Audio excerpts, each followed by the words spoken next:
Hello friends, skill विद्या study पर आप सभी का स्वागत है। और आज जो टॉपिक है वो है हिंदी में अलंकार।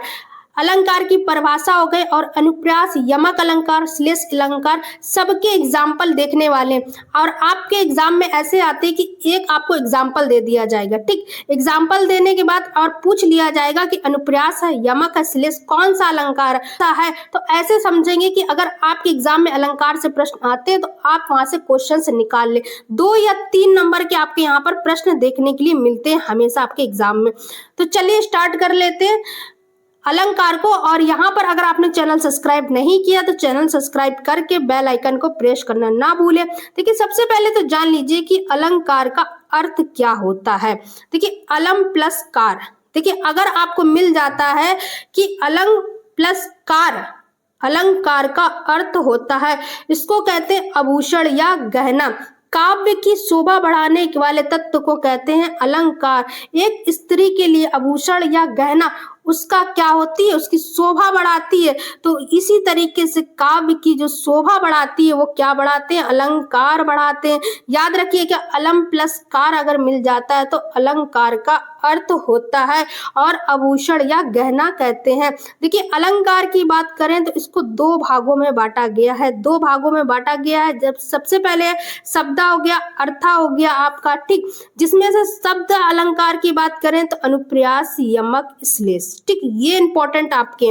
उसके बाद यहाँ पर उपमा, रूपक, उत्प्रेक्षा हो गया और मानवीकरण हो गया। उसके बाद अतियुक्ति हो गया, ठीक। ये यहाँ से आपके एग्जाम में प्रश्न आते। तो याद रखिएगा 2 होते हैं, शब्द और अर्था अलंकार।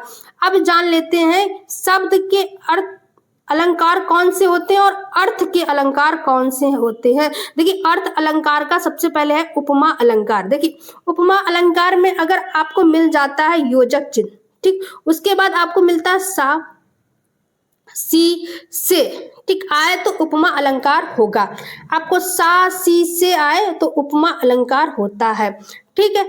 और आपको योजक चिन्ह मिल जाए, जैसे यहाँ पर क्या बात की जा रही कि मुख चंद्रमा सा, तुलना की जा रही है चंद्रमा से। मुख कैसा है, चंद्रमा के समान है। चरण कैसे, कमल के समान कोमल है। यहाँ पर आपके हो जाएंगे चरण, ठीक। तो ये आपके कैसे हैं, चरण कैसे हैं, कोमल, मतलब कमल के समान है। तो यहाँ पर आपको सा, सी, से मिल जाए तो वो उपमा अलंकार के अंदर आ जाएगा। याद रखिएगा, आपको अगर सा, सी, से मिल जाए तो ये उपमा अलंकार के अंदर चले जाते। अगला है उत्प्रेक्षा अलंकार। देखिए, उत्प्रेक्षा अलंकार में आपको मानो, मनु, जनु, मनहु, जनहु आदि मिल जाते तो उत्प्रेक्षा अलंकार के अंतर्गत आते हैं। जैसे जनु वर्षा, ऋतु प्रकट, नेत्र मानो कमल। देखिए, जनु मिला, जनु वर्षा, ठीक, जनु वर्षा। सिर फट गया, उसको मानो अरुण रंग का घड़ा हो। देखिए, मानो आ गया यहाँ पर, तो जनु, मनु ये सब आपको मिल जाते हैं जहां पर। तो ये उत्प्रेक्षा अलंकार के अंतर्गत आ जाएंगे। देखिए, उत्प्रेक्षा थोड़ा बोलने में टफ हो रहा है और यहाँ पर आपको जनो, मनो ऐसे शब्द भी यहाँ पर मिलेंगे। तो याद रखिएगा कि उत्प्रेक्षा अलंकार में जनु, मनु आपको दिख जाए तो वहां पे उत्प्रेक्षा अलंकार होता है। देखिए, रूपक अलंकार की बात कर लें, जहां पर पंक्ति में योजक चिन्ह मिल जाए और तुलना की जाए, ठीक, वो शब्द सा, सी ना आए तो रूपक अलंकार होगा। देखिए, यहाँ पर आपको शब्द सा, सी नहीं आ रहा है बल्कि तुलना की जाए, ठीक, वो आपको रूपक अलंकार होगा। और ऊपर मैंने अभी बताया था कौन सा अलंकार था, उसमें सा, सी मिल रहा था और इसमें सा, सी नहीं मिलेगा। तो ये कौन सा अलंकार हो गया, ये अलंकार आपका हो गया यहाँ पर रूपक अलंकार। और तुलना की जाए, ठीक, वहां पर क्या हो जाएगा, रूपक अलंकार। जैसे मैया मैं तो चंद्र खिलौना लोहो, मतलब चंद्रमा के समान एक खिलौना लूंगा, ये बात कही जा रही। चरण कमल बंदो हरिराई, मतलब चरण कैसे हैं, कमल के समान है यहाँ पर आपका। तो ये रूपक अलंकार हो जाएंगे। जहां पर आपको सा, सी, से नहीं मिलता है और योजक चिन्ह मिलता है, तुलना की जा रही है, वहां पर रूपक अलंकार हो जाएगा। चलिए अब अगला देख लेते हैं, मानवीकरण अलंकार। देखिए, मानवीकरण से आप याद रखिएगा प्राकृतिक वस्तुएं।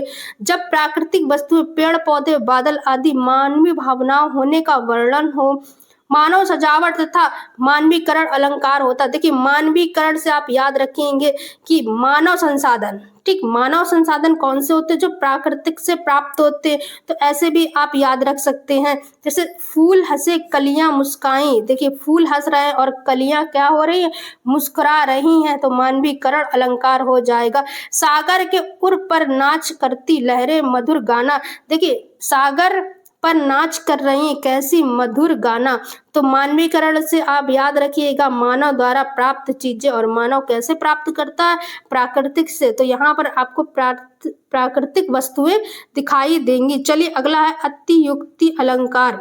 जब किसी गुण या स्थिति को बढ़ा चढ़ाकर वर्णन किया जाए, यहाँ अतिशुक्ति अलंकार कहा जाता है। किसी शब्द को बहुत ज्यादा बढ़ा दिया जाए, चढ़ा दिया जाए, जैसे आगे नदी पड़ी अपार, घोड़ा कैसे उतरे पार, राणा के सोच इस पार, जब चेतक था ना उस पार, मतलब इस वाक्य में जो उदाहरण दिया गया है इसको क्या गया, बढ़ा चढ़ा दिया गया। जो थी बड़ी अपार थी और घोड़े कैसे उतरे पार, राणा ने सोचा इस पार, तब चेतक था उस पार, मतलब वाक्य को खूब बढ़ा चढ़ा दिया गया, तो वहां पर अतिशुक्ति अलंकार हो जाएगा आपका। ठीक है, चलिए अब अगला देख लेते अर्था अलंकार। अर्था अलंकार में देखेंगे शब्द के 3 प्रकार होते हैं। देखिए अनुप्रास हो गया, यमक, श्लेष, ठीक, ये 3 हम देखेंगे अर्था अलंकार में हिंदी में। ठीक, देखिए सबसे इंपॉर्टेंट है अनुप्रास अलंकार। वर्ड बार बार आए तो वहां अनुप्रास अलंकार होता, बस इतना याद रखिए कि वर्ड बार बार आए, ठीक, वर्ड बार बार आए तो अनुप्रास अलंकार होता। जैसे चरु चंदन की चमचल किरणें चल रही हैं जल थल में, ठीक, यहाँ पर हो रही, जैसे चा गया चा, मतलब आपको 3-4 बार चाचा दिख जाएगा यहाँ पर, ठीक। अब यहाँ मधुर मधुर मुस्काना मोहन, अब देखो मधुर माँ, फिर माँ आ गया, फिर माँ, तो बार बार आ रहा है ना, तो कौन सा अनुप्रास अलंकार हो गया, बार बार एक ही शब्द, देखो मनोहर, मनोज, तो ये सारे शब्द एक ही वर्ड आ रहा है ना बार बार। चरु चंदन की चंचल किरणें खेल रही हैं जलथल में, मधुर मधुर मुस्कान, मनोहर, मनुज वेश की उजियाला, तो सब में देखिए माँ का प्रयोग आ रहा है, ठीक। इसी तरीके से ऊपर देखिए चार, तो ये सब अनुप्रास अलंकार के अंतर्गत चला जाएगा। जब वह वो बार बार आ रहे हों, एक ही वर्ड को बार बार रिपीट किया जा रहा हो, वैसे उस अलंकार को कहते हैं अनुप्रास अलंकार। ठीक है, चलिए यमक अलंकार का अर्थ क्या होता है, एक ही शब्द या एक से अधिक बार आए और अर्थ जो क्या हो, अनेक हो, मतलब शब्द जो है वो एक ही आ रहा है और उसके जो अर्थ हो रहे हैं ना वो अनेक हो रहे हैं। जैसे कनक, देखिए यहाँ पर शब्द आ रहा है, वहां पर क्या आ रहा था कि वर्ड आ रहे थे, और यहाँ पर क्या हो रहा है, कनक तो सोगुनी मद काता अधिकाय, 3 बेर खाती वो 3 बेर खाती, देखिए 3 बेर, फिर 3 बेर, तो इस तरीके से आ रहा है, तो ये यमक अलंकार हो जाएगा। ठीक, वर्णों की आवृत्ति, मतलब वर्ण जो है वो बार बार आएंगे, ठीक,